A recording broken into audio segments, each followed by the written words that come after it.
Chào anh em nhé. Đang đi xoay cá.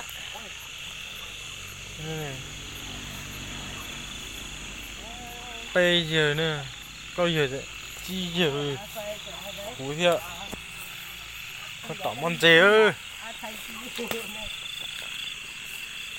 đâu thấy cá đâu. Đây, đây chúng mày, đây nhiều ấy. Chà, cháu con thế, hay lắp hả, hiếm mua là, cái lắp hả, cái con bóc hả? Nên mới đi bữa. Chưa. Đi bữa. Bỏ chân này. Má mỏ à, mình một tí ra. Chọn hắn nó phải uống. Nó đi chả được. Má.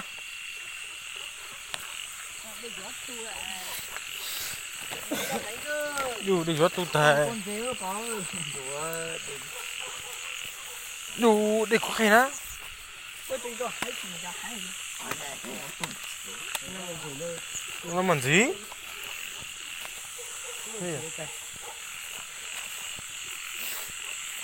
Nó mới có thể làm muối. Thế nào lỗ là cái Mỏ bây giờ chỉ mới ăn chỉ lúc lúc. Thế mà lái với tay đã. Có tôi xóa lại.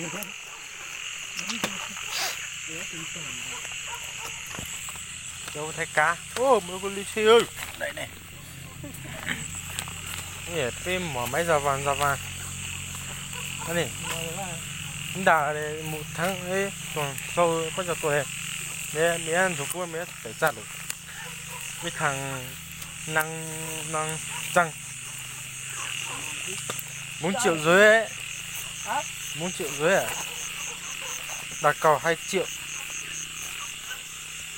Đặt được 2 triệu nó. Hả? Ôi dồi chồng nhiều sữa dữ hò.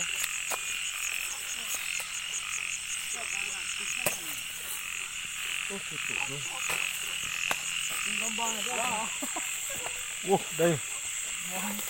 Ui. Không có thế.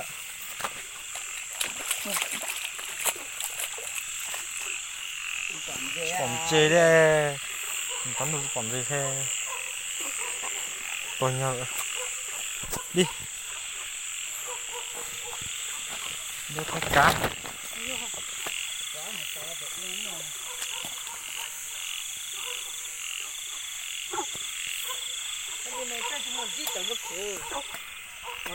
Dích mi tê.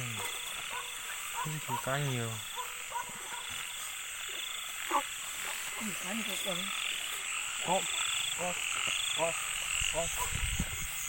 Có mà dít tận đâu chứ. Đi. Mama. Đi. Rồi. Cái mua mà dít